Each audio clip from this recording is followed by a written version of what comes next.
Sebuah video mendadak viral di media sosial memperlihatkan momen haru pertemuan saudara kandung beda negara. Dua pria itu bertemu di perbatasan Indonesia Timur Leste. Video tersebut diunggah akun TikTok @sorayasalma410 dan menarik perhatian warganet.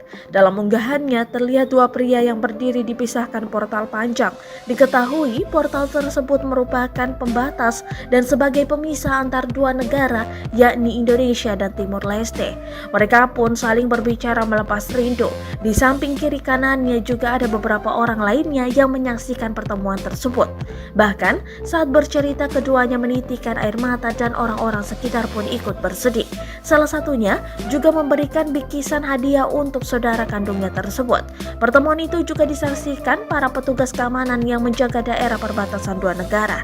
Pada keterangan dituliskan, jika meski keduanya saudara kandung namun berbeda bendera alias negara. Warganet pun turut haru melihat video ini. Terlihat dari beragam komentar yang diberikan. Terima kasih sudah nonton. Jangan lupa like, subscribe, dan share ya.